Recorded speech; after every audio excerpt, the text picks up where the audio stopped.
You seem like a calm and reasonable person. Who are you? Are you a calm and reasonable person?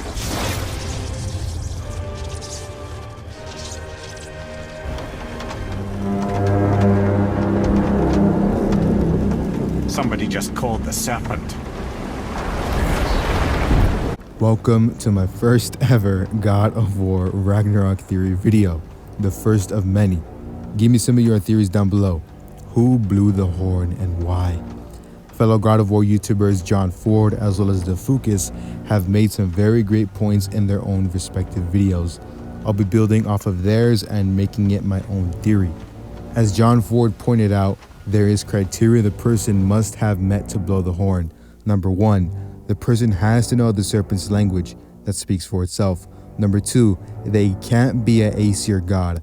Obviously, the serpent despises the Aesir, hence why he eats Thor's statue. Furthermore, when Mimir accidentally says that we are Odin's friends, the serpent positions himself ready to strike at Kratos, Atreus, and Mimir. Plus, he's already fought Thor in the Battle of Ragnarok in his original timeline. Number 3, they have to know Kratos and Atreus won't be around, or let alone anyone at all. Now, this person could have blown the horn at any other point in time. However, they choose to appear and then blow it once Kratos takes Atreus into the boat towards Freya. More so, they knew for a fact Kratos wouldn't return to the Realm Tower until Atreus was taken to Freya. Let's check off these reasons. Number 1, the language. As of right now, I believe Angrboda blew the horn.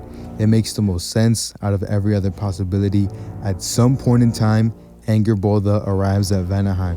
Now, as we all know, few giants, maybe 25 to 50, survived the massacre that the Aesir did. Then the giants fled. Obviously, we don't know where.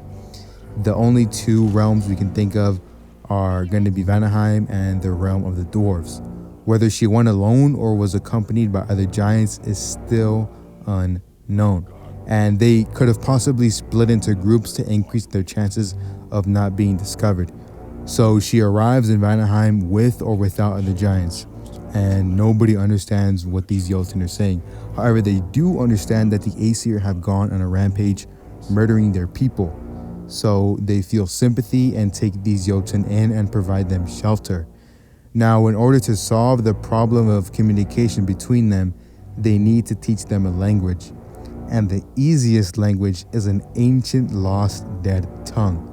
This makes sense, as by the time Jormungand is born, Angrboda will be more than capable to teach him how to speak. Obviously, the giants would have their own language and it wouldn't be old or maybe a lost ancient tongue, unless it has been a very long time since the rampage on the giants has been done. But that is most likely not the case. At the most, I'd say it's maybe been a year or 2 since the giants went through that massacre from the gods. Now, Atreus has shown that he can foresee the future as his mother did. Faye foresaw our journey with Kratos and Atreus, as well as we all know that at the end of the game, Atreus foresaw a vision of Thor confronting Kratos and himself. What if Angrboda shares the same power, where she foresaw the opportunity to speak to Jormungand when Atreus got sick and took him to Freya? As in, what if that was the only opportunity she saw? It would be only those 2 giants in the area, not wanting to be seen by anyone. So Angrboda waited for a while once she knew she could have enough time to speak to Jormungand, knowing that Kratos, Atreus, the dwarves, other gods, and so on wouldn't see her. Now, as to why she blew the horn to call his attention, there are a few possibilities. 1, it could be that she wanted to warn Jormungand. Now, this would mean that she had 2 visions, or that she looked into prophecies, saying how he will soon fight Thor, getting him prepared for the battle to come. Another is that she could have asked for information about what has already happened, trying to get information about the future. And depending on what she asked, that's why she says what she does at the end of the trailer. You'll get your answers, well, some of them. she could have definitely asked for like very crucial information. And there's no doubt in my mind that he found her familiar as well, because obviously Angrboda is his mom, and I would think that Jormungand would want to talk to her because obviously that's the only mom he has left. In his original timeline, I'm not sure if Angrboda is already dead or if she's just like gone from his life or something like that.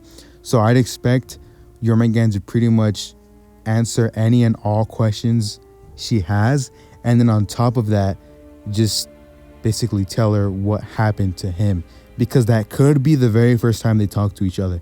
That could be the second time they talk to each other. We don't know. So that's obviously going to be one of the big mysteries that's going to be solved in the next game. This definitely carries over to the next game. This is not something that was, solved in here, the first game. In terms of the impact, it has to be something big. The reason why the horn was blown has to be something big, because whenever we tried to blow it again when it wasn't necessary, Mimir tells us, or Kratos tells us, now's not the time for that. There's no reason to call the serpent. We're gonna get him angry. So the severity of this is just like, it's gonna be crazy. So those are the two possibilities I can think of. Now, an issue arises as to how Angrboda would arrive at Midgard, considering access is locked to Vanaheim. She could be able to travel between realms. As to how she learns this or what she uses to do this is in the air for questioning. Is she using an item? If so, where'd she get it from? Did she learn this technique or way of travel? And from who? Definitely one of the most ominous and foreshadowing acts in the game. If you're new, check out my God of War Fallen God comic series video where I make the comics come to life with music, sound effects, and voice lines. You're definitely going to want to check it out. Definitely. It's free, bro. Also, I created a God of War Ragnarok edit. Let me know if you agree or disagree, as well as your own theories or things you'd like for me to talk about. I'll talk to you later, bro. You seem like a calm and reasonable person.